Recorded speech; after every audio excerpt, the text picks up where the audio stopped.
Welcome into Virtual Courtside, ladies and gentlemen. I'm Harris Rubenstein, joined with my ever so lovely San Francisco co-host, Dirk the Caster.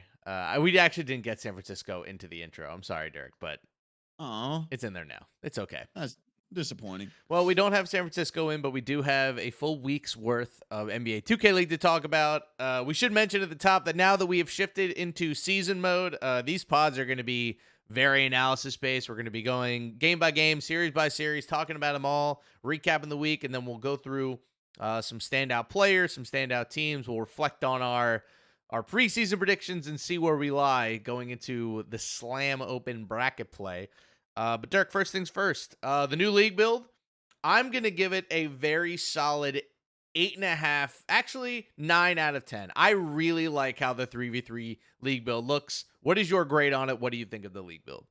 I'm gonna go. I kind of want to go like 8.5, 9. Mm-hmm. Reason being is one, the thing I love most about this year, and had like a whole segment where we were talking about it yesterday, was about the scooper layup now being Scoop, the scooper badge now being in the scoop, game of scoop. NBA 2K24, Yep. and it makes it so you are not such a bot when you bring out a build that just can't go run and dunk the entire time. So Yeah. it's able to change up your offense.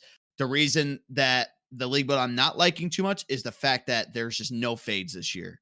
It, Yeah. it it is hindering a lot of the offensive consistency Yeah. and the flow of like, wow, this move last year, he's taking a fade out of the corner. He's doing that, which I understand there's some people who like fades, some people who don't. I just think that if this year had the scooper along with fade consistency, I think it would be the best 3v3 that we've seen so far. Well, I mean, we have seen. I think there's a skill gap with fades. I think there are some guards who can hit them with badge. Like we saw Kai hit a couple, we saw C's hit a couple. I think Ant hit one. Like we've seen some guys do it, but I agree with you. Like there's just some guards out there who can't do it. But I'm also okay with that. Like if there's a leak, if there's a skill gap that's like okay, some guys just have access to these shots that other guys don't. I think I'd probably prefer that over everybody hitting fades. I think the one thing that shocks me about the Scooper badge, Dirk, and maybe this is just my inexperience with the badge, but I'm so surprised by the variety of finishes that come with the Scooper badge. Like, you can do it from in front of the rim. You can do it off the baseline and have it go off the backboard. Like, you can do a scooper from, like, any angle coming at the hoop, and it always seems to go in. I will say that it does leave yourself open for monster blocks. Like, the blocks that Yeah. we've seen off the Scooper badge have sent it in, like, the third row, but the variety of finishes with the scooper badge is surprising, and I kind of like it. It's nice. I'd rather have scoopers versus standing dunks, so I'll take it. Yeah. I'm okay. It's yeah, like depending on which way you go at it, I think even like the layup package and stuff too, or the height of the grade gives you some funky looking animations sometimes. So like there's Hmm. one where you're going Oh down the yeah, baseline and if you flick it to the right side, usually gives you a reverse layup, so you don't want that. So you go with the left. Like your guy will go up with his right hand and like switch it and quickly just flick it up with yeah, his left hand.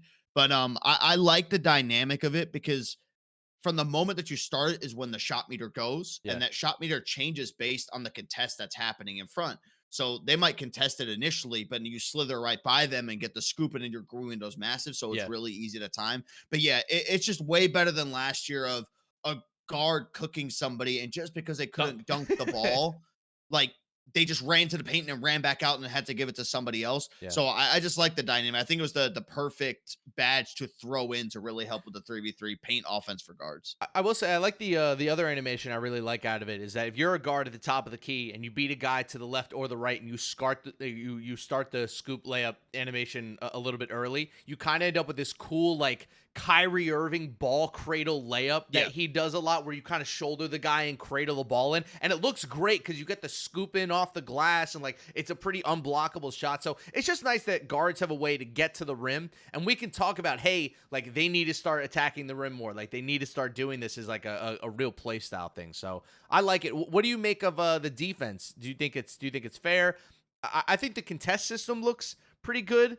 I think lanes aren't nearly as bad as the players we're talking about in scrimmages. Maybe the scrim game mode, the lanes are pretty bad, but I thought the actual gameplay looked pretty good from a defensive standpoint. I saw a lot of steals. I saw a lot of reaction timing. You can't just stand there and get a steal this year. Like you have to Yeah. actually press a button. So I think it's fine.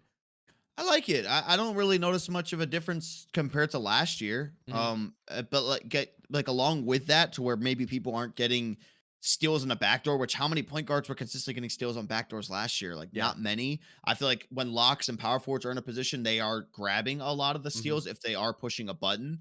I think that the biggest change that we've seen from it, it's not even the lanes, it's the fact that point guards can get stops in the paint now. They Yeah. just can't get like bullied if they wall up and somebody just wants to go straight up with it. It's more likely going to result in a stop. If the big or the lock goes for a layup and a guard's down there walling up, they're forcing misses now. Yeah. So I have seen we started to see as the week was going on, some guards start to figure out, okay, like I can play this certain way to knock the ball away. And it's honestly not even reaches at times for guards. It's just throwing their body in front, hoping the ball like smacks the back of their head or Yeah. backside.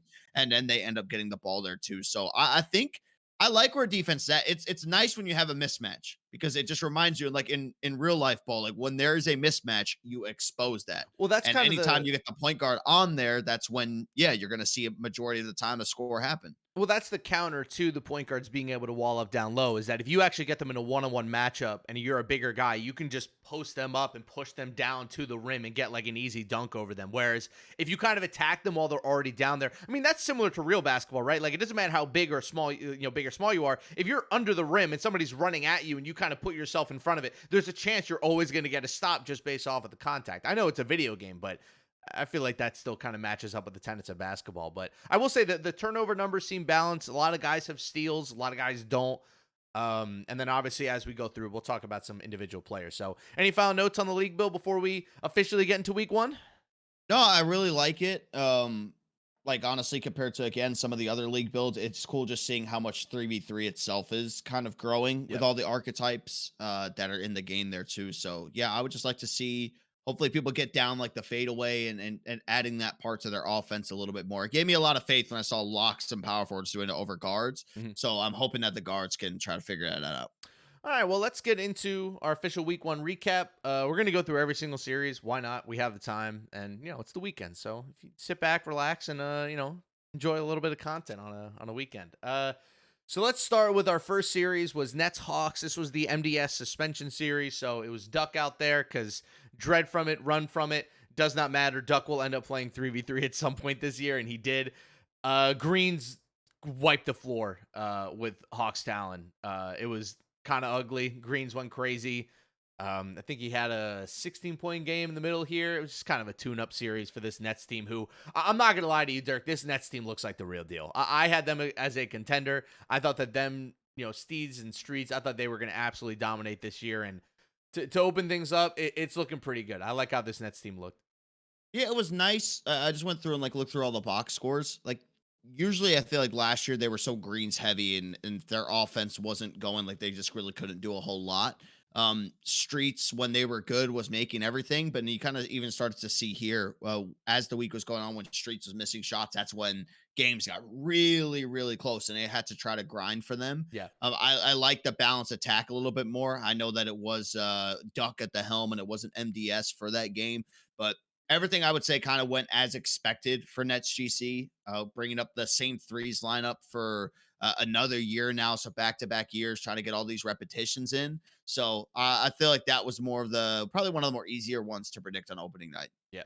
After that, we had Warriors taking on the Jazz. This was our first 5-gamer. The Jazz took it in game 5. Miami, 3 for 3 from 3 in game 5, 9 points, looking like handles Miami again. The Kaze Miami combo. It started the week off looking good, and I think once teams got like a little bit of film on Justin, they definitely started to make some adjustments to him. But this Warriors team, they got caught a little bit off guard, I think, at this game 5, and Jazz took advantage, 23-10, blew them out. So it's a fun Jazz team. The underlying numbers on them look pretty good, but as you would expect with a younger team, they're going to have some issues closing out series. Yeah, that was the battle of my pretenders from when we were doing the Mhm. preseason Yeah. preview. I had the Warriors and Jazz in there. So honestly, when I did see the Jazz and how good they looked, I was like, damn, I don't know Mhm. if my pretenders pick is really gonna live up to the hype. Then I started seeing them struggle, and I'm like, oh, okay, well, that's what happens, right? That people, it's not like you're playing stage and you can just keep playing every single game and not strategizing it. This is the 2K league. Yeah. You go in one game, you get a couple days worth of film, and teams are going to adjust. It's kind of the same thing that teams did to CP last year. He had that phenomenal start. And then by the time we ended up entering week 3 was where we see CP really, really start to struggle when he was on the Grizz. Well, next one we got Bucks Mavs. A little 3-1 victory for Bucks Gaming. Dayfry versus Dimes. Johnny. All right, I'm just gonna say this. There will never be a single player to a team draft pick that didn't happen that will curse a team more than Mavs Gaming not just taking Johnny Red #1 overall that year. Instead, they traded back. They went with Kenny Zeus and Zay. Zay gets suspended. Kenny Zeus is now out of the league. And Johnny Red continues to as if he has some sort of hatred against the Mavs Gaming franchise. He continues his absolute domination over this team. 3-1 win, easy. The Dimes Dawsix Johnny Red combo looks great. The Fana Jarcity Dayfry combo is having, I think, the issues that we thought it would. And throughout the rest of the week, as you'll see, like the Mavs just keep having the same problem, which is this year's 3v3 league build is not nearly as offensive heavy towards the lockdown. Like the lockdowns just haven't had the ball in their hands as much. It's way more guard heavy to get your offense. And as good as Fanta is, Dayfry's not touching the ball enough. And I wonder, and it's going to sound kind of nuts, I wonder how long it is until we see Dayfry get a crack on guard. That's not to say that Fanta isn't good. It's just at some point you need to get Dayfry the ball as much as you possibly can. He should be a top 10 guy in touches, even if it's not his primary position. It's just this year's build is not nearly the same as it was last year, where bag motion had like a 40% usage rate, and you're seeing guys like Jomar get the ball all the time. Like it's just different this year. It would definitely be one of the more shocking things, I think, this year if Dayfry going over to guard. Like, why it might have worked in our very first year, 3 versus 3. Yeah. I just don't see a world where that's going to be like feasible again. I know that we had a lot of hype, right, with the Mavs and Dayfry coming back and saying, oh, well, and maybe they could change things up and start to get better with Fanta there. I think if you were to get away from Fanta, go Dayfry guard, that is our first ad wave confirmed that like Fanta would not be on the team, because obviously he was brought in here for 3v3. You have a good 3v3 run, he'll probably stay for 5v5. But if it ends up switching like that, I mean, I don't know what you do and where you go from that point. They got better as the week went on. It's just I felt like I watched the same series over and over and over again, which is like they were kind of in these games, but they never really had the offensive lethality as you need. And again, this isn't to say that the whole Mavs gaming team is bad, but it just feels a little unbalanced. Like Jarcity isn't like the best offensive player. Dayfry's not getting the ball enough. Fana has a lot of pressure put on him to basically win them these games because they don't have great corner shooters. Like it's a tough spot for them. It's the exact tough spot that we thought that they were going to be in coming into this year. Let me give the perfect comparison for what we are seeing from the Mavs right now. They are Gen G of past years. Yeah, they are playing a good one. They every feel like it. Single fucking game close, and then either just getting blown out in the closeout game for them to lose the series. Like they got reverse swept 2 times, I think, out of the games that they ended up playing. So if you even go look at the score lines, like when they played the Bucks, they lost the first game 22-19, then they won 21-14, then they lost 23-19, then they got blown out in the final game 22-12. Later series against the T-Wolves, beat them 22-18, then ended up winning 21-18. And guess what? The T-Wolves then come back 22-18, 22-18, 23-12. So it's a common trend. And I remember, I think it was on the Friday, one of the games that they had, like they were like 19, 20 points. They had 3 opportunities to close out the game. They didn't, and they ended up losing it. And not to make this entire episode about Vandy. Obviously, the title of the episode has a lot is about Vandy, but I feel like this Mavs team and the Grizz had the exact same week. Like they really did. Like they were in these series, they were up and they were down. It was a roller coaster. But the difference is that twice Vandy was able to close out series almost by himself and get them over the line. They're 2-2. I feel like the Grizz weren't in a single series all week, and they're somehow 2-2. And I know that we're putting a lot of pressure on Fana, and I kind of apologize for that, but like that's what it is now. Like this game mode is so insanely competitive, and like the margins are so fine that it's going to be kind of crazy. But we'll continue on with the Mavs, and I want to talk more about the Bucks later when we get to their series. Knicks Raptors, the only good series that Knicks Gaming played all week, comes against I think one of the worst 3v3 teams that we have maybe this year in Raptors Uprising. They just haven't looked very good so far. An easy 3-0 sweep. The only series that Malik was able to actually shoot, which is kind of funny. And we'll get to the Raptors later with symptoms starting, but I already don't like the vibes on this Toronto team, Dirk. I don't like the vibes. Something's up. I don't like it. I hope they figure it out, but this early to already be having problems, it's not great, Bob. I mean, it's a weird roster even when it was like put together with some of the players that they have on there. And honestly, I didn't think they would have that many issues in 3 versus 3 because they have Antoine Love. Like I thought that Mhm. was going to be the go-to piece that he could go out there and be like how Kai has been for Heat Check Gaming or from last year now going into this year to where he can just take over the scoring. It was, I would say, probably most underwhelming performance for me with Antoine Love with everything that he showed us last year and how much we're like, oh man, what if he did get drafted last year at the beginning of the Mhm. year to play 3v3? And I'm like, well, that was just like the most average guard play that you could see for somebody at his caliber. A guy who came in halfway and was an MVP candidate. Yeah. Like, it's unheard of stuff. So, but yeah, I mean, even from that point on, too, like Crush is going through positional changes. He was one of the best lockdowns in the world at one point. Now he's flipping over to power forward. You're bringing in Seam to play in 3 versus 3 in some sort of position, which I don't really agree with. And there's just like a position identity crisis right now with Yeah. Raptors uprising. And you can't have that with this new structure. No. Everything is so short and brought down. Like you got to be able to figure it out as fast as possible. Yeah. So the best they looked was when they went later in the week and they had symptoms there. That was easily the best that Raptors team has looked. Which is kind of wild. Uh, Yes. all right, let's get to Kings Lakers here.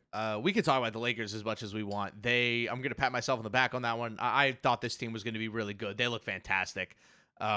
Kai, as good as ever, looking like LeBron James. You want to talk about a guy who probably coming into the year is the favorite to win MVP. I feel like it's probably Kai. A lot of talk about unguardable, a lot of talk about these other guys, but he's still the best guard I think we have. Probably him and Johnny just dueling back and forth of that title over and over again this year. But I don't want to talk about the Kings. We can talk about them later.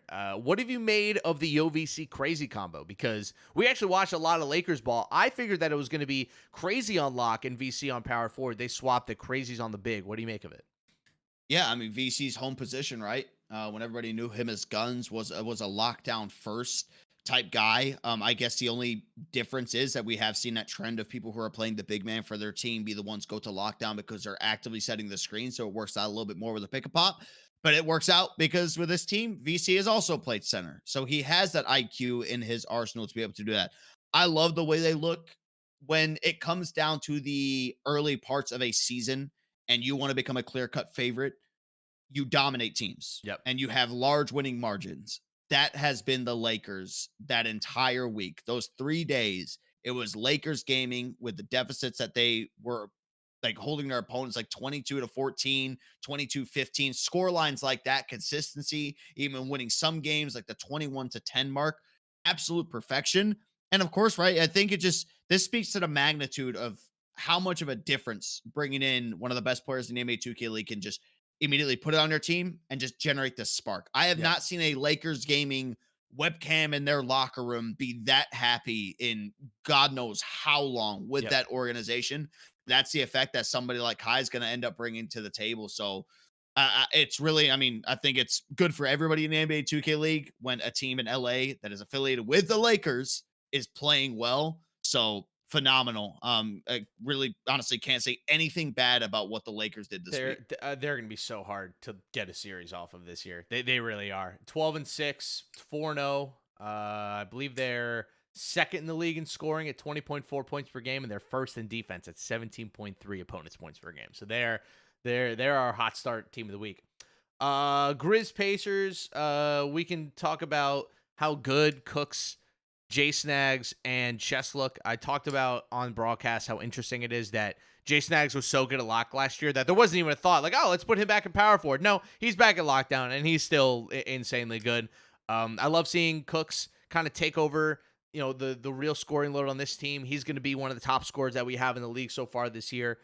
The passing looks good. This team looks really solid. I don't know if I would say that this team is like contender, like they're going to win the title, but this is a playoff team to me. I think I can confidently say that I think the Pacers will be. I thought so, but coming into the year, I still think so now. Cooks is going to get them there. Jay Sachs is going to get them the stops. And how about Chess at power forward? How about it, Dirk? After all these years, Step Jesus finally playing power forward. It's wonderful to see. Gotta love it. I was so patiently waiting when I found out that he had a name Step Jesus to throw in broadcast. What are you doing, Step Jesus? What But do you I never had an got? opportunity to because I think we Wow. maybe watched Okay. like one Pacers game Okay. the entire week. But yeah, no, I think the great spot for them is that specifically in this series, anytime you can have your point guard score 10 plus points over the course of every single game that you play in a series, that is phenomenal. Because we are starting to see a lot of like maybe a guard will have like that 15 points on a high scoring game, then immediately drop down. They'll have to start passing the ball around a lot more.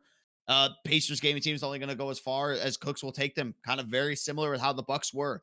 He would Mhm. have these hot start series, he would get them deep into runs, and then all of a sudden it just seems like they ran out of steam. And specifically him individually missing a lot of wide open shots. And I think in the series that they ended up dropping in that week, number one, kind of that same thing got flashbacks of like, oh man, I've seen this Cooks before. But other than that, I mean, it was phenomenal in this series. It was a very beautiful performance coming out from him. Yeah, he's a wonderful guy, and that was part one of the Cook's revenge day. I don't even know if that's technically revenge because he played for them Mm, for he never played a game.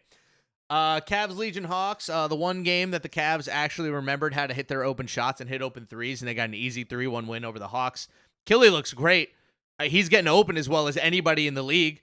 I don't know what happened to his square button this week. He just forgot I don't know, did he forget how to green, forget how to shoot? Mr. Finals MVP? Wacky.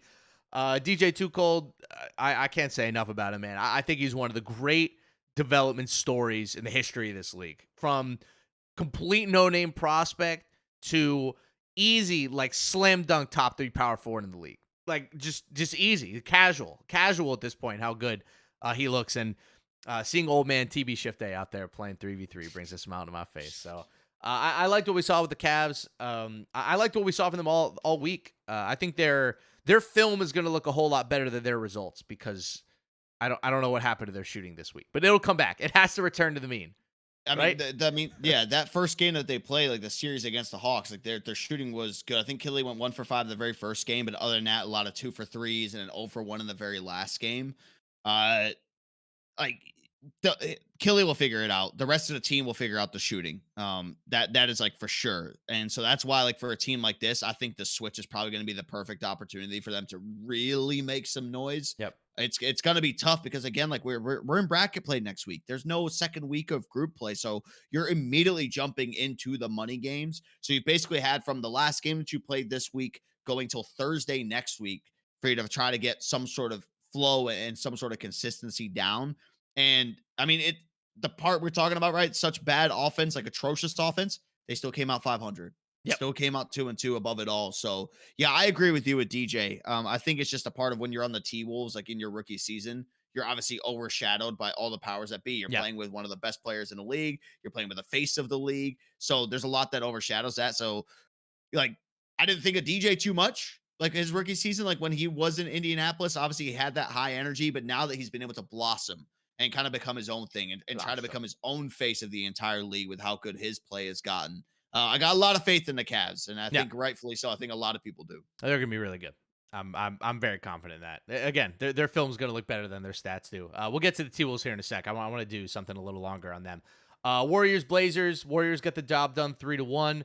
Probably the best series we saw from CB this week. He was absolutely cooking in a couple of these games. Couple of great game winners from him as well. A 17-pointer in Game 4 to close things out. This Warriors team is kind of feeling out the mode. I like the Ney Cease combo. I feel like playing Cease at power forward as many games as possible is probably the best call. Not that Ney isn't a good 3v3 big, but I don't know. I just believe in the law of averages, and I think the law of averages tells you that Cease, over the course of an entire 3v3 season, is probably just going to end up being one of the best players at his position, so you might as well just keep him there. Do you agree with the CB over Mama call, and do you agree with the Ney over Kenny call? Because I was surprised to not see Mama or Kenny this week. I do. We're seeing how CB13 is moving. Yes, the CB13 over Mama, I think He is played good. great for them last year, for what it's worth. His threes numbers were excellent. So I like that. I do think like while Ney was playing good, I think you need the game changing lock out there. Okay. Like you need somebody like the one thing that stood out to me out of all the lockdowns that played this week, the one that was standing out to me by just getting plucks or like bump steals consistently was TB. And like you Mm. just watch it from the game. You don't need stats. You could probably go and look. TB is probably leading the league in steals because of how many bumps and everything that he sees, because he is just constant applying pressure to them. Somebody else like Connor is another person like that. So I think you need somebody like Kenny out there who has shown you time and time again that when he has been in the league and he has been in a defensive position, he is capable of getting you those steals that can try to change the flow of the game. So I think I would like to see it. You're 500, maybe if you want to try it in the bracket play. I'm never really a big fan of once you get to the money games, make it drastic changes. Yeah. And I feel like swapping that out would be, but maybe moving forward to the switch. Yeah, I would really like to see Kenny out there at the lockdown. I wouldn't even call it a drastic switch, right? It's Kenny got work. You're not throwing some rookie out there they've never played with, right? I think they'd be fine. By the way, great shout on the Shifty leading league in steals. You're right. He has 13 in his first 16 games, which is insane considering the game mode. On to the next team. One of the teams I want to talk about the most. T-Wolves Gaming, Mavs Gaming. This T-Wolves team, Dirk, is so fun to watch because look, when you're starting two top 5 rookies, you're always going to have some roller coaster performances. Like sometimes the two of them are going to look like two of the best 3 players of their position. Other games, they're going to be like what we saw in their second series where they can't hit a shot, they can't get a stop, and they look terrible. You never really know what you're going to get, but just the dichotomy between the two was so fun to watch.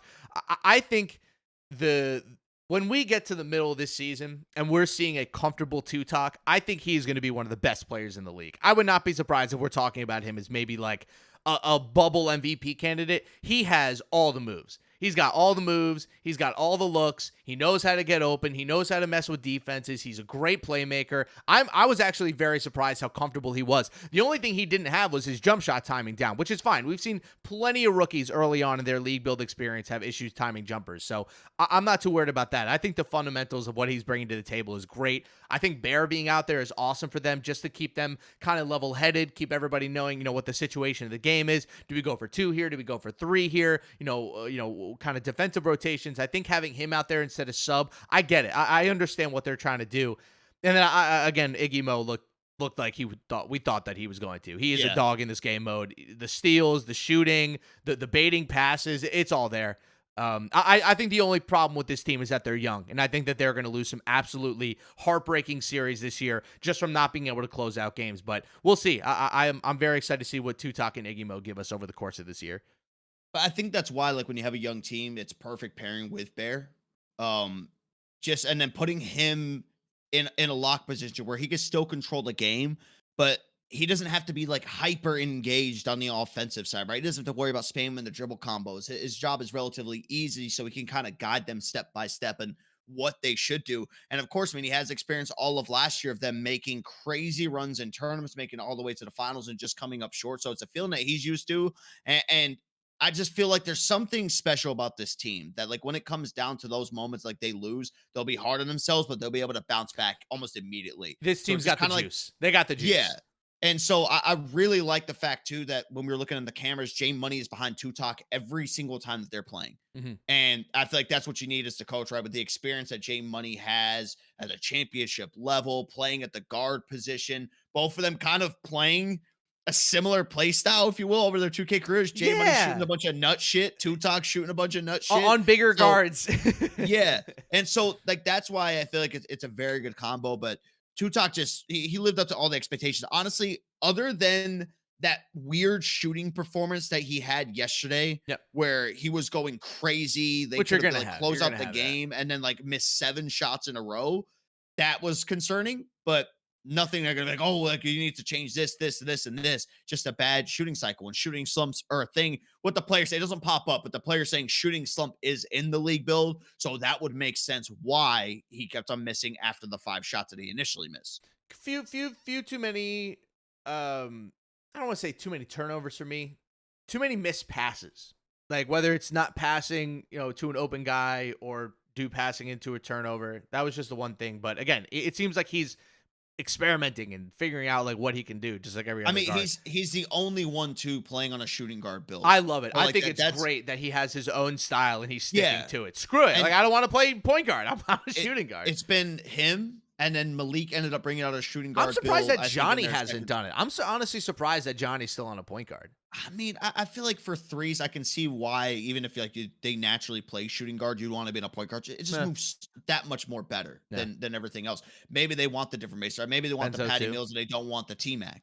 So, That's also but what. yeah, Yeah. like it is very cool seeing him play his own style, kind of setting his own meta of like, cool, I'm gonna bring out a shooting guard because I will guarantee you this: people are gonna see what Tutok is doing in the slam. By the time that we roll around, honestly, I would even say maybe even this week in bracket play, definitely in the switch, there's going to be a lot more people using a shooting guard build. And they are quickly going to realize that, oh shit, this is really hard to play on. Mhm. I can't do it. Let me go back to point guard. 11 points per game, higher true shooting percentage than Vandy, Johnny, Cooks, Benzo, Killy. A lot of guys out there that he's outplaying right now. It's gonna be a fun year. Very excited to watch this T Wolves team. And again, what a weapon to have sub-goated on the bench, just waiting. Right, if this Yeah. lineup doesn't work out, he's waiting. One of the best locks that we have in threes. Nets Raptors. We've talked about both of these teams a bunch. Jazz Kings. We want to talk about the Kings now. Is this our Kings time, or should we get to the fourth loss? Uh, we could just wait to the fourth. All right, we'll get to the fourth loss then. Pacers Bucks. We have to talk about the Cooks Bowl. This was awesome. This was probably the highlight of the first night. Watching Cooks go up against his former team. I think it's funny. I think the Bucks had 2 series this week where other teams had beef against them and they lost, with it being against the Grizz and the Bucks with the Spartan tweet, and then now with the Cooks thing. I think it's pretty clear that the Bucks went into both of those series not thinking or caring that it was a beef game for the other team, Yeah. and the other team had a ton of emotion and beat them. But personally, I think both these teams are really good. I think the Bucks and the Pacers are going to play in some pretty big spots multiple times over the course of this season. So, first round goes to the Pacers, but this is not the last round of this boxing match. Yeah, I like these. I love matchups like this because I feel like if there's like that early playoff preview feel to it, watching both these teams play and like the intensity, and also adding in the fact of the quote unquote beef that's going into the games as well. Mhm. I know we did. I was mad that we didn't get to see this entire series in its entirety. Like we were just jumping in and out. I think like seeing some of the ends of game stuff. So I'll have to go back and actually watch the full thing. Yeah, I mean, it was good, right? I mean, just a lot on the line for Cooks to be able to shut that down. I mean, the Grizz one, I honestly completely just forgot about. When I saw Spartan's tweet, and I was like, oh, wait, I forgot Yeah, about this. exactly. Right? Somebody in the building had beef. I don't think the Bucks knew that there was beef, but This is the main course of the beef. The other yeah. one is like a little flight. Little side course. To close out the Wednesday, we had the Cavs over the Knicks in a sweep. That was the game that Malik forgot how to shoot. Lakers take down the Blazers. We'll talk about the Blazers a bit. They actually had a better week than I think we expected. And the T-Wolves gaming took down the Grizz, and that is how we closed Wednesday. Let's get into Thursday. Pistons GT take down Magic Gaming. Magic Gaming had the weirdest week of any team in the league. I went back and watched some of their games last night because I was bored. I don't think they played bad. They just didn't play like as well as I thought they were going to. But I will say, Unguardable is struggling a little bit. Loki Godlike was struggling a little bit. This man, Jay Bull and Dirk. Oh boy. We got a special guy in our hands. We got a special player in our hands. He is everywhere on defense. He's everywhere. He's reading stuff. He's baiting passes. I think I put a stat down in my notebook that he is the only player in the league to be shooting over 80% from 3 and have at least a half a steal a game. Like he's been doing some crazy things. He's not going to get the same love that like a Benzo is or a Tutok is or even a Score, but I'm telling you, he is the same caliber prospect as those guys. He's going to have a monster year for them. I'm excited for the Magic, and of course, you know, on the other side with the Pistons. I don't know if you knew this, Dirk. Pistons GT is a title contender. I don't know if you knew that. Their record and Ant's arm going through somebody's head might tell you otherwise, but they look fantastic. That team is going to absolutely roll over teams with money on the line.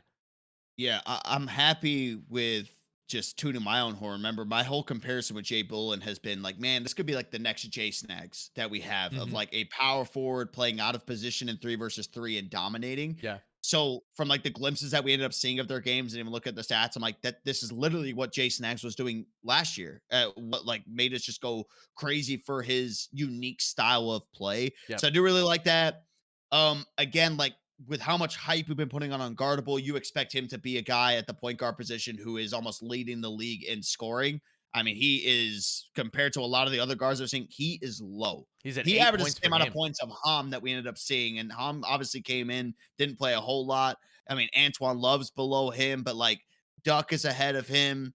Malik, Justin, Kai, C's, Ryan, who has been a big standout for Dukes and Finito. He's So been a great. lot of guys that are leading the pack ahead of him, and that's just like that's not what we want to see from the Magic. The whole point of the Magic was like, damn, like Unguardable has Loki Godlike to work off of, which is going to open up his scoring a bunch. This should even help the numbers out for Loki Godlike as well. It was just very underwhelming, but also the group that they're in, that was the one I labeled the group of death. Yeah, There's no absolutely. easy game in the entirety of that group. So still trying to get the rhythm and flow down.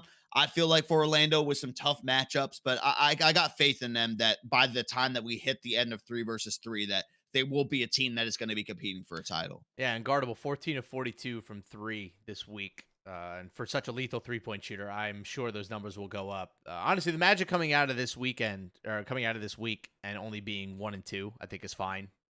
They're going to be there till the end. My only comment on the Magic is that like they need to beat good teams. Like Yeah.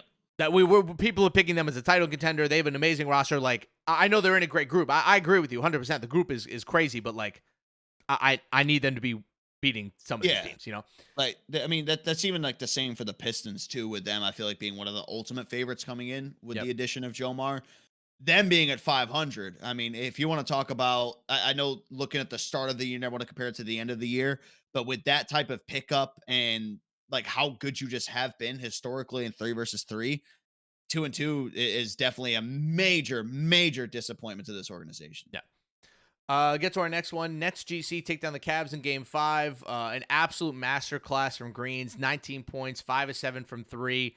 Just looking like the MVP candidate we know and we love. And again, another horrific shooting performance from Cavs Legion. Again, we've spent a lot of time on both of these teams, but do you think this Nets team is like a real title contender? Like, are they like top 3 for you, top 4 for you, or do you think they're still kind of on that second tier?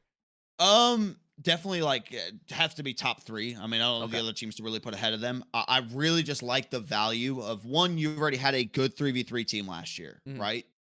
Now you bring that exact same 3v3 team back this year, and that is not going to change unless there's some crazy spiral out moment, trades, whatever it may be, players not wanting to play threes. This is going to be their entire three lineup the rest of the way.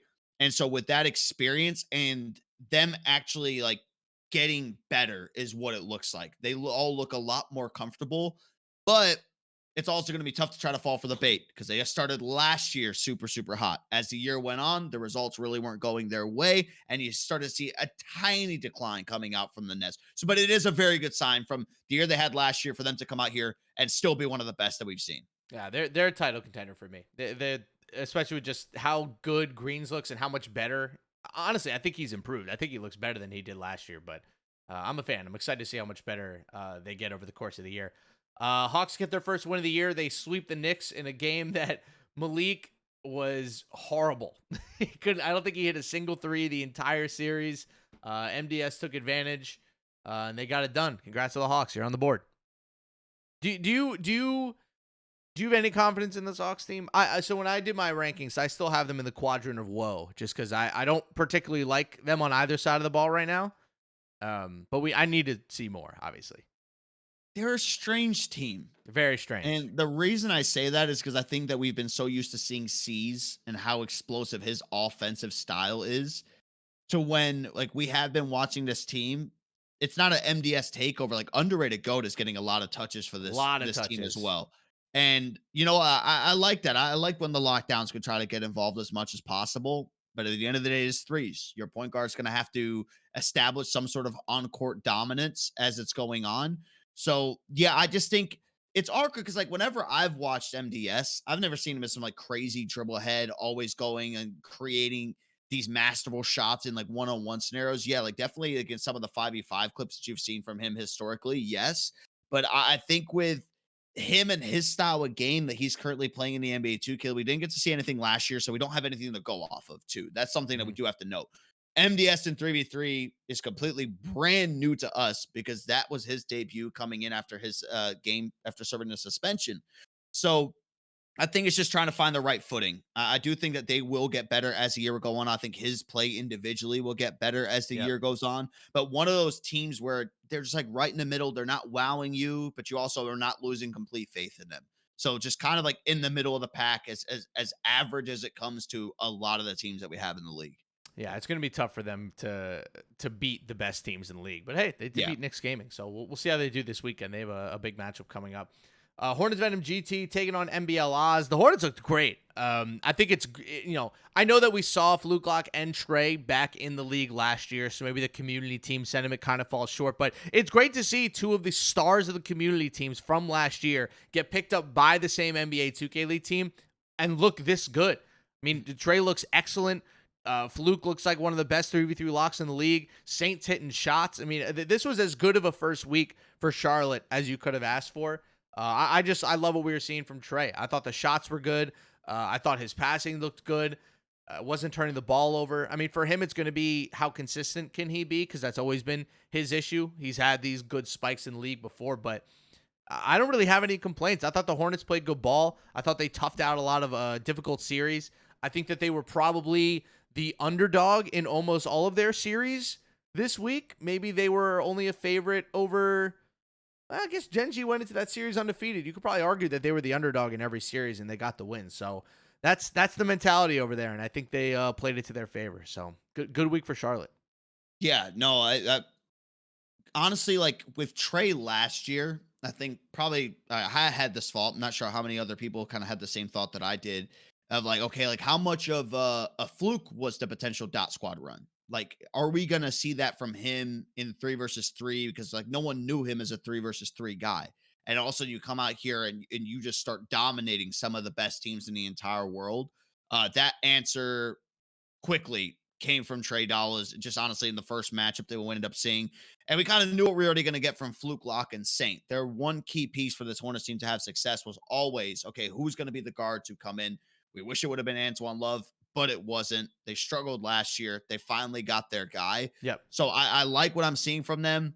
They played, I think, what, 2 game 5s in the 3 games that they ended up playing in Yep. that first week, which can be a little concerning, right? Because you're like, okay, well, you want to be the best that go out there dominate. At the same time, you're kind of showing you're battle tested. You're being pushed to the brink of 2 game 5s, and you're coming out on top with a win. Yeah. So you'll take that each time. And it's a flip flop too. It's not like they're dropping 2 and having to reverse sweep to be able to get that. It's just a lot of flip flopping, the games going back and forth, and some of the series that they ended up playing. I mean, the one that stood out most definitely was that Pistons win. Oh yeah. That was The one gentleman's where, I sweep. mean, yeah, like people going into that were like, okay, the Pistons should make easy work of this. It shouldn't be too hard, but Trey Dollars has the number of Pistons GT. That's just the way things Oh are yeah. looking. I'm excited to see how Charlotte keeps going, because I feel like Fluke Lock is one of the more not forgotten players in the league, but we got to remember how good that guy is. And you go into any series, you're probably going to have the advantage at lockdown. So we'll see how he keeps going. Speaking of teams that don't get talked about a lot, the silent juggernaut that is Celtics crossover gaming in 3v3. Dirk, I don't know how much we talked about them on broadcast. I was so impressed by them this week. The Leche Tezo Crizzy combo. I think they lost their first series of the week and then won 3 straight. They look good. They look really, really good. They look calm. They look collected. They look like they know what they're doing out there. That is a really, really scary team. I would not be surprised if this is one of the dark horses to win the whole slam. I really liked what I saw out of Celtics crossover. They were shooting. They were making stops, getting steals. And again, you're handing the reins over to Leche instead of FT. And last year with Leche, we saw that he was kind of one of the standing dunk guys, always running there and launching those deep threes. This year, his game much more refined, much more 3-point based. I thought his passing game looked great too. I'm really, really high on this team. I think the Celtics are going to surprise a lot of people, and they took down the Heat, who also looked really good this week. So we'll see what that means down the course of this tournament. Yeah, I think the one thing, like, the Celtics are just phenomenal. And the fact, like, Tazo and Crizzy, again, is another one of those pairings of put them with so many guards. They're probably going to have a lot of success. You brought it up that Leche and FT had, bless you, had some similarities last year. I tried to mute and I didn't mute. I held down the button and sneezed, and then I went on mute. Like Leche and FT had some similarities last year that whenever they would go into the lineup, that again, it was a very 2-point heavy focus. And FT has kind of always been that way. He actually, I feel like, was showing a 3-point game a little bit more last year compared to somebody like Lecce. But this year, I feel like the one thing I noticed more than anything, Lecce, a lot of catch and shoot opportunities from behind the arc. Yep. I know we probably don't have the stats to back it in terms of like, oh yeah, well, this is his catch and shoot rate versus this.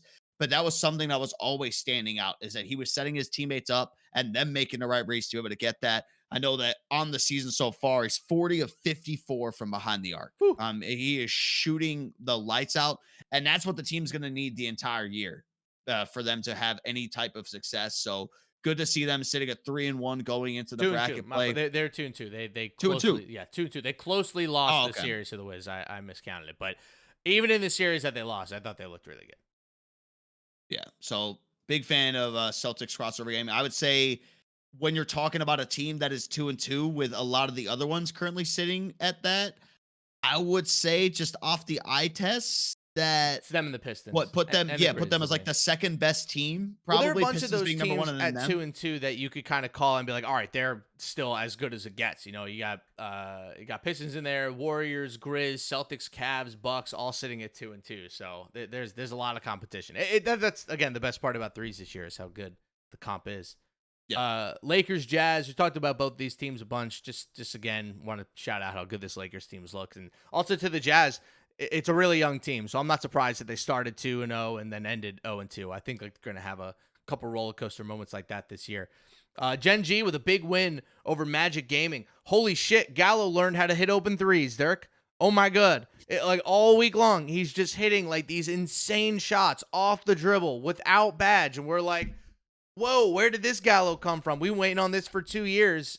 As good of a week in threes as I think Gallo has ever had, to be honest with you. Looked great. I thought the Lawrence Jolo combo also. I mean, you talked about it a lot when we did our post-draft preview, how good Jolo was going to be on that team. And so far in threes, he looks the part. They were really impressive. And that was a tough series loss for them against the Hornets to close out the week. But I think Gen G is probably one of my teams of the week. Very, very impressed by how well they looked. I was most happy with Gen G at the fact that I think they played 3 game 5s. They won 2 of them. Mhm. Last year, they're dropping every game 5 that they would end up going. That was their to. whole thing. And yeah, Gallo has been on fire with his shooting. Each time he has an open opportunity, he's been able to capitalize, is what it feels like. Whereas last year, lots of fades, lots of open shots that were just constantly clanking. But I think that now you have trued him with a true pair of threes guys at the small forward and the power forward position. I feel like that's the best position that he needs to be in, allowing them to try to make plays. But the one thing too, with him more than any other guard, I know it's a new meta. The man scoopers a lot. Oh, he's And the that scoop is master. great. The first game I saw from him, I think I saw 4 immediately ripped right off the bat. And I like that. That's going to open so many things up for him. I've been seeing some funky stuff. I don't know if you were watching the stream. I want to say it was night 1. There was somebody that was like in the middle of a scooper or euro and like passed out of the shot, and it made this guy plant and just gave him a clean That was pass. CB. That was CB. He passed Yeah. it to the corner for the win. And I was like, whoa, like, what's going on? So I think you're going to start to see, because to really stop the scooper layup, if you don't have somebody that's right there, it's going to be selling out. So if people get a little crafty with that, maybe be a little bit more patient when running to it, I think it's going to open it up. And with the Gallo that we're seeing, fully trusting him and probably trusting his teammates a lot too, to go out there, make the right reads, make the right plays, to be able to get Gen G still going hot. 33 for 46 from 3 for Gallo. That's the stuff. That's the stuff. Yep. Dukes and Vanitos, they take down 76ers GC 3-2. We talked about how great of a week Ryan 1-1 had. I think it was probably the best week he also had in threes going back to last year. There's just so much talent. But again, I don't want to bail him out too much and give him excuses, Dirk, but like this almost feels like his real rookie year versus the team they had last year. That's probably bailing him out too much over his performance last year, but I don't know. I'm kind of thinking of him as like rookie part 2 for this season, and I think you can still kind of see it, right? Like he still plays a little bit like a rookie, where he's got that electric kind of roller coaster style performance, but when he's on, he looks great. It's just, again, it's going to be a consistency thing for him and the rest of this team. Scorio looked pretty good in threes too. Not a world beater by any means, but a nice quality starter maybe. Yeah, I get the vibe of what you're talking about with it because I mean he did have some personal stuff going on, so like we Yeah. didn't really get to see him give like his full 100% effort into the mode. And but even then, like going into last year to this year, I feel like his game style now, the way that he moves fits 3v3 this year more than it did last year by a landslide. Last year, I was looking at his gameplay. I'm like, dude, you could easily tell it's a 5v5 guy. This year, what we see from him in threes, you'd be like, if I was just watching a stream, I'm like, oh, this guy plays this mode all the time with the way that he's moving. Really like that. This is a matchup that we finally had of a popper versus an inside. I know that we Yeah. had the Celtics Heat matchup. We'll talk about the Heat later on, but the Heat and the 76ers are the only ones that have brought out an inside big. 76ers made that switch, I want to say, going into like game 2 or 3, one of the two. And Dukes played him like he was a pop. Like, I mean, granted, DT wasn't popping, but you know how we usually see people double team up high. Yeah. Philly was just doing a phenomenal job in this series of making sure that they had like a 1 possession, 2 possession lead and then just started to coast. Yeah. But it went right down to the wire. It got way too close. If Dukes could just make the adjustments, which is where I'm assuming, I mean, that's got to come down to Ryan. It's got to come down to easy money on the back end. It's got to come down to Gazuli, Scorio, anybody on the floor. They're like, hey, like we have to play this differently. We have to try to force it. But also for me, I mean, the stuff that we are seeing DJ do right now at the lockdown position, He's filthy. he, he's doing like what remember like when Dawsix came into threes and he was like creating his own shots Yeah. and like pulling up DJ is doing that this year. And he is working on the post, like post spinning, drop steps, shooting fades consistently. Mhm. JT brought it up time and time again. He knows how to speed boost with his lockdown and is catching a lot of people off guard. Oh yeah. DJ is Catching me kind of off like, guard. yeah, DJ is like my I think overall there are a lot better defensive locks, but I think from DJ right now, offensively, he is setting the precedent of how you should He play offense in 3v3. he has a higher usage rate than Dre and is averaging more points per game than Dre right now. Which They is go absolutely very wild. they go very heavy, like Wow. some teams have been on a post-driven offense. They're allowing DJ to get the ball, go into the post, give him as much space as possible, and either allow him to score or make a read off of it. That's going to keep them in games, but they're still going to have to shoot more threes if they're going to want to Yeah. win. And that's going to come Oh, down to Dre. It's so weird seeing Dre play like this. What happened? What happened to Dre? I have no idea. What happened? But that's the thing too. Like when you have an inside, you should shoot more Like our threes. first year in threes, he was a human joystick. Like he was one. What happened the past 2 years? So peculiar. Did he have like a hand injury or something? I don't think so. It's funky. It's very funky. Warriors swept the Kings 3-0 again. We'll talk about the Kings at the end. Hornets Pistons, we talked about both these teams. We did touch on how great of a closeout game it was for Trey Dallas. He played great.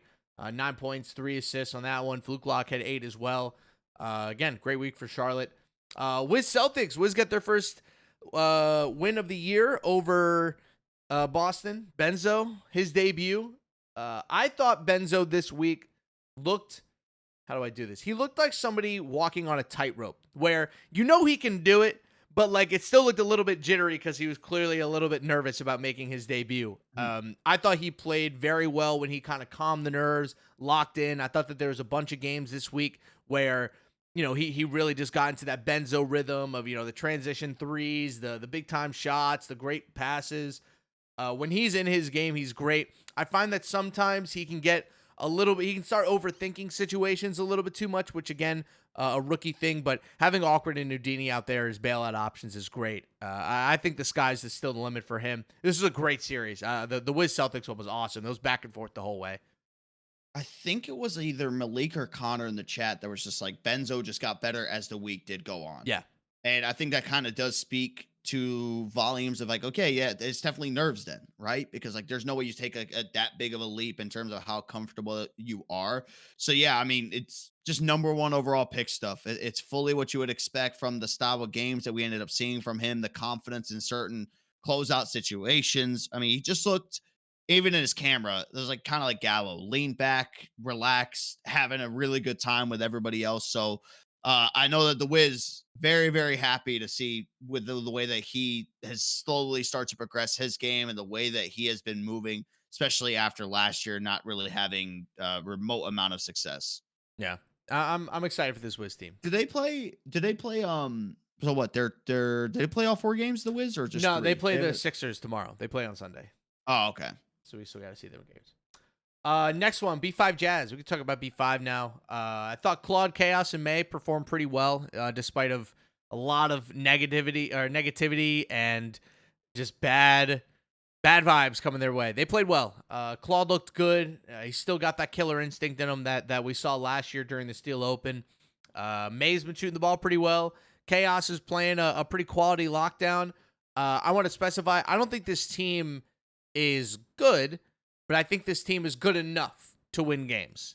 And I don't know how far they'll ever really go in a lot of these tournaments, but I think the team should pride themselves on being this good in terms of like their fundamentals are down, their rotations look good, they're hitting their open shots, they're running plays. This strikes me as a team that could get steadily better as the year goes on, and it might surprise us in one of these tournaments down the line. But I still think right now the talent gap is too much for them to make up. Yeah, I did like them, and they were one of the 2 teams that I put into the yikes fart noise category before the season. And to be honest, like The they've infamous. gotten a lot more respect from me because when I did see that lineup, I was like, man, like what is going on with this? But they have been showing that it's been making it work. And it all has been on the back of Claude finally taking that massive jump that we wanted him to have last year, but just unfortunately came in too late. But you started to see even with him coming in too late was some of the best success that B5 had in the 3 versus 3 mode. He has taken that sophomore jump, I feel like, this year for Claude, confidence wise, gameplay wise. So yeah, I'm kind of in the same boat as you. I think that they'll win some games. Do I see this team contending for a slam, switch open, title? No. No. I could maybe see them like getting out of the first round against some of these teams. I could see them just getting annihilated in the first round. But that's the tough part though. I don't know what changes you can make because this is already an unorthodox roster in terms of the way that the draft ended up playing out for him. Yeah, I'm interested to see how B5 goes. I will say it is. I do. I'm going to be nice here while also being honest. I think it is embarrassing to the organization that they drafted Fayez and Ubats and neither of them are playing. Yeah. I understand that it might be the best lineup, and I trust Joe when it comes to those lineup decisions. I get it, but it just makes those draft picks look even worse. The fact that you pick them both and they're not going to play, like it makes the Fayez pick considerably worse. Because the whole thing was that we were sold on was that he might play lockdown. He was never going to play lockdown. That was never going to happen. So we'll see how they play throughout the year. Gen G took down NBL Oz in 5 games. We talked about both those teams already. Heat Check Gaming over Dukes. Let's talk about Kai. I thought we kind of saw the evolved version of Kai as you show your adorable puppy. I thought Kai looked really good, and more so than Kai. You know who I actually thought was the best player on the team this week for Heat Check? Dietrich. Oh my god. Oh my God. You want to know why? You want to know why other teams aren't using the inside, Dirk? Because they don't have Dietrich. That's why. That's why they can't use the inside. Because they don't have that man who the rebounding, the scoring, the passing, the defense, his stick skill and his defensive instinct is so good that even on that slow ass center build, he's everywhere. He's everywhere all at once. I was so impressed by what he was able to do. He's an amazing bailout option for Kai, who kind of needs one with his play style. So I was very enthused from this Heat Check Gaming team. 3-1 for them on the week. Dietrich was phenomenal, but I mean, Kai, like, I was waiting the whole week of like, okay, I need to see, okay, these point guards are struggling. They're not doing this, not doing that. It's like, let me see what Kai's got. If Kai's struggling, then I genuinely know, like, oh shit, like this is really hard in certain things that they're doing. Right off the bat, I think we jumped onto the Heat and I saw Kai just immediately with no takeover shoot a fade and green it. I'm like, okay, this is kind of just setting the tone of where these guards should be. And that's just because that's all we ended up seeing from him last year. He was so dominant in every facet of the offensive game. They just lacked a lot of the other intangibles for it. Like always, with the inside center, this day and age in 3v3, I wonder what the longevity is going to be in terms of the lifespan of having that build out there before it becomes too detrimental to your team on the offensive side. I think defense kind of speaks for itself, the rebounding, but do you really want to see a world where, going like a month down the line where we're just going to see Kai just hawking up 10 threes a game, just hoping something connects, but Dietrich is down there just grabbing every single rebound? No, I just don't think that's going to be a way that you could go about things. While Maddie is a phenomenal defender, and we credit him a lot last year whenever Magic Gaming ended up having some success, it's too much pressure to put on somebody in 3v3 to have to go out there and give you odds consistently. Make sure that you have a 1 to 2 possession point lead, stuff like that.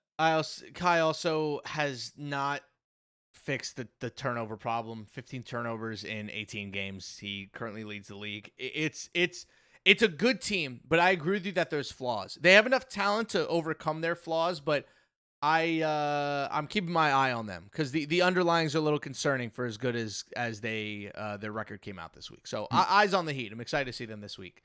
Lakers take down the Warriors 3-1. We talked about both of them. So let's get on to Friday, our final day of the week.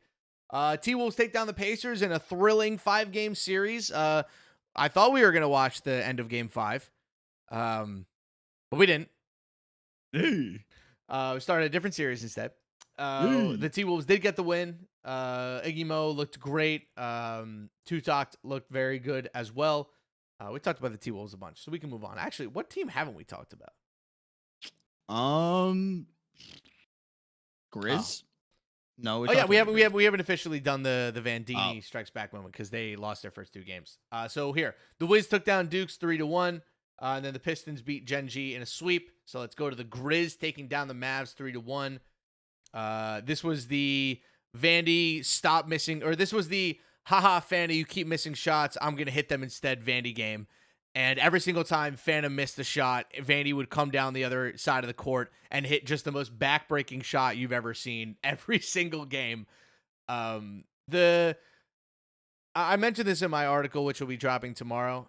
Seeing Vandy play this well makes me so angry that he was on the bench for all of last year. Like, I get it, man. I get it. Dukes had Killy, and they won the title. I get it. Why did Dukes have both of them? Why? Why did they have Vandy and Killy on their team? They couldn't have traded Vandy to any other team so he could have played threes. I just felt like we as a community were robbed.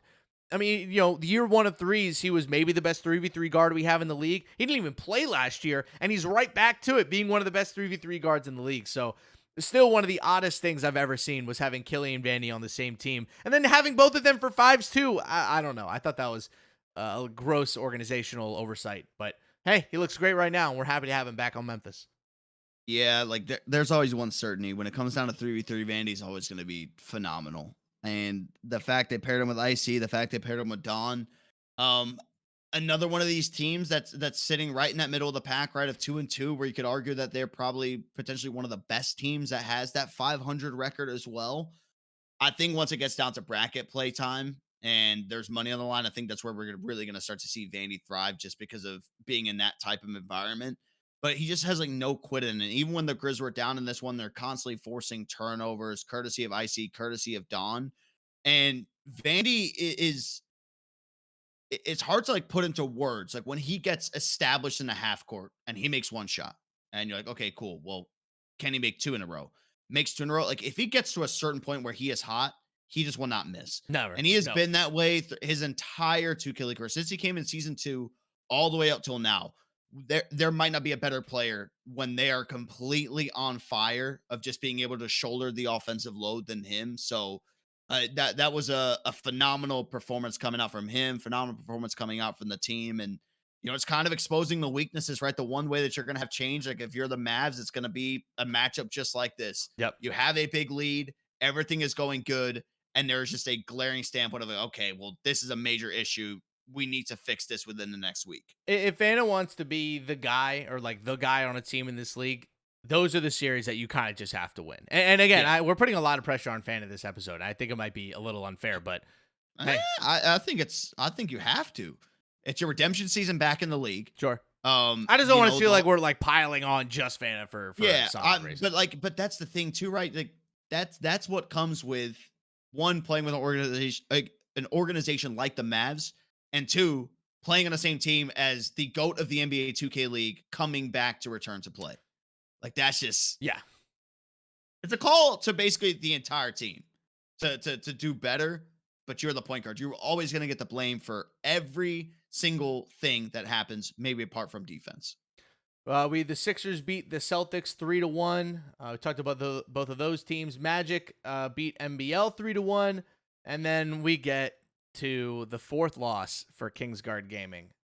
They followed the Blazer 5 in a sweep in probably the low point just a horrible way to start the year, 0-4. Score looks timid and just not confident at all. Bray and Kick, respectively, this week had zero defensive chemistry. Their comms were all over the place. Their rotations were all over the place. Offensively, Dirk, throw away the tape. Gross. Just bad screens, bad dribbling, no three-point shooting, weird game plans. They got stylistically ass kicked every single game that they played. And I think their biggest issue for me, they have too much youth on this court. Starting 3 guys who have 0 career wins in 3v3 in this game mode is just not good enough. Like, I would put Carey out there. And not to say that Kick isn't good, but you just need some sort of veteran who has been there and has won a game before that knows how to get this done. I mentioned coming into the year that I was excited to watch the Kings because I was hoping that this team with their youth was going to ramp it up. Man, their youth is being used against them right now. They look way, way, way underprepared for what this week was going to be. This was a absolute punch in the mouth week for all 3 of their young guys on this team. And, you know, we came into this year with a lot of expectations for Bray. Man, he looked worse this week than he did last year. I'm concerned for this team. Yeah, it's very underwhelming because how many years in a row now it's just feel like the Kings just can never get off to a good start. Dude, they averaged under 17 points per game. They're giving up more than 21 points per game this week. They give up 21.1 points per game. It's just bad. They're second. The Knicks are first. And like what is like 16.5 points a game or something like that is like in threes. That is crazy. I mean, like a lot of the teams like are bouncing out around the 18-point mark, but to be all the way down at 16, I mean, it's one of these things where there's no positive. Your offense sucks. Your defense sucks. Where do you go to make a change from this? Well, guess what? You do have 2 extra players that you can maybe try to sprinkle in. Are those 2 players that they're going to bring in be that game changing? No, they are not going to be. It's tough, man. You spend a lot of time scouting these guys. You make these picks. We gave the Kings a lot of love on draft night for how they looked, but I don't know, man. 2-12 in games, 0-4 in series. I don't got a lot of positives for them. They got to figure it out and figure it out fast, or it's going to get ugly.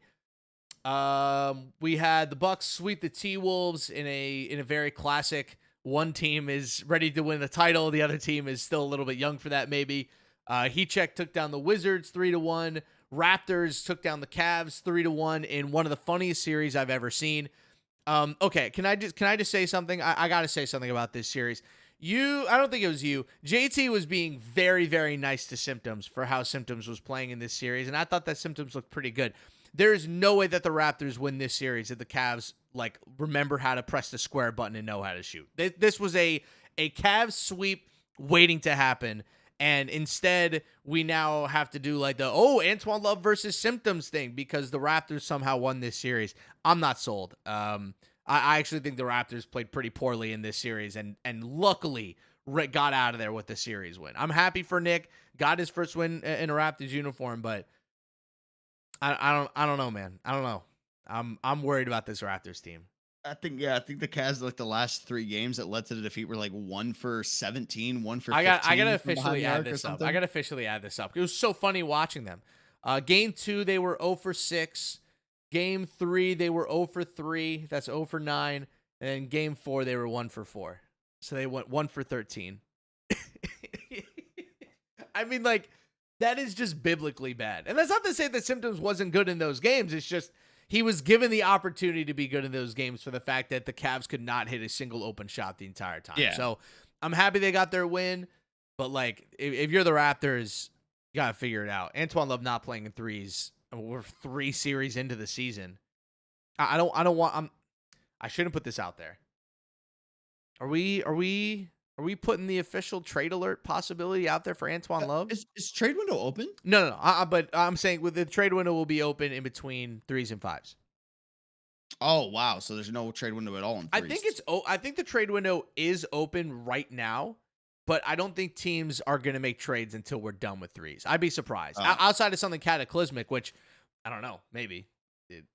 Antoine Love's not playing a 3v3 right now, so I don't know. Is this what you would Yeah. call a cataclysm? Because might be for I me. mean, just weird. It's very weird. I'll say weird for now. If we get to like end or like next week and he's still not there, I'd be like, okay, well, this makes no sense. If we get to the Switch and he's still not playing, I'm like, okay, I, this is I will say ridiculous at there this point. were rumors that he was sick and that's why he didn't play. We've heard other rumors about, the team behind the scenes I'm not gonna go being with great. the other room. I'm gonna go with the other Yeah, about it rumors being a on that. little tense in the back room right now, but we'll see. It's definitely a story to keep an eye on for the rest of 3v3.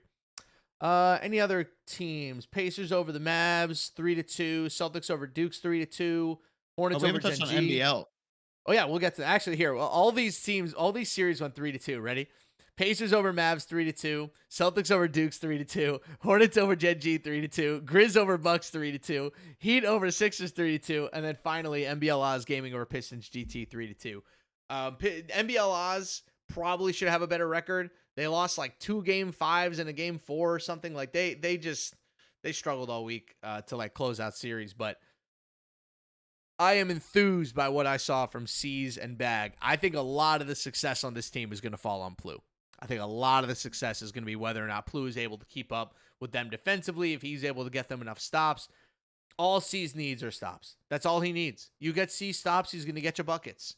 And they had a really hard time getting stops this week. I'll say that. With how good Bag is, they had a lot of problems getting stops. So we'll see. Blue's shooting was also awful.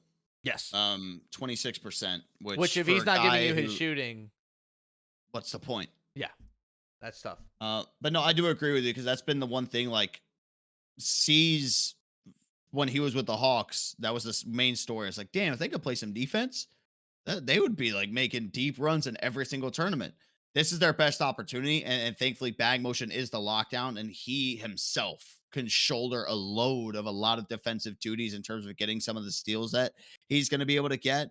It is good to see them go toe to toe, one of the better 3v3 lineups that we have, and come out on top with a win. I Yep. know it's a former team, so obviously Bag Motion knows every little move Ant does. Ant probably knows every little thing about Bag Motion, and that was a fun duel That to was a watch great them series. just constantly go at it. But yeah, I mean, on top of it, just C's has that better offensive flow. I feel like the more confidence with the movements and the shots that he's taking. So really like what I saw from NBL. I tweeted out earlier in the week that I thought C's is gonna have a monster year, and then they proceeded to go 1-3 on the week. So I'm sorry to NBL for kind of hyper jinxing you, but just to look into C's to open up the year. Where's our guy? C's 9.4 points per game, 2.8 assists per game, 77% true shooting. A little bit under it on threes, only 45% from 3, but just leaving a lot of room at the top for them to hit their ceiling. I'm still very high on this NBL team. I'm very confident with my on the bubble pick for them for possible title this year. Yeah, I mean, we'll have to see how the bracket plays out because Yeah. again, like I don't know how anyone could look at those groups and not say Group A was like the absolute hardest group out of all of them. Yeah. I personally just don't think it was close. So I'm gonna give them the benefit of the doubt because you never know how like brackets end up shaping out. You could have some of the lesser competition, right? Like you could argue that some of these teams in this group they were playing immediate like playoff contenders, guys that are in there. I think the only one that was in there maybe we didn't have projectors, probably the Hornets. Yep. I would say. So, I mean, coming out 1-3, not ideal. The good part about 3v3 for teams that struggle is that everybody makes bracket play. I guess my thing is I can't remember how the structure went. How does it like the community teams automatically get thrown into the bottom of the mix, right? So Yeah, they'll be their like, team's whatever the worst 26 to community team will 32. play. Okay, so Yeah, yeah, so they'll play. So the worst 32 community will team will play play number one. one. Yeah, correct. So yeah, like you never know how like the draw is going to end up going for them. So, but I mean, for a 1-3 team, that's a scary 1-3 team, which sounds very weird to say. It does.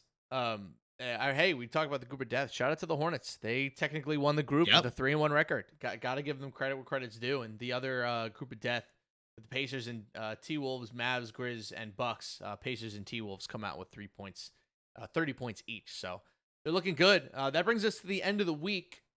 Any teams or players that you want to shout out that we didn't talk about? Teams or players? I hit all my guys in terms of like the standouts that I wanted to talk about. Yeah, I think I had my one where I gave a lot of love to DJ because I think he's just doing things that a lot of people like aren't doing. Yeah. I know I threw Connor in the mix on that as well.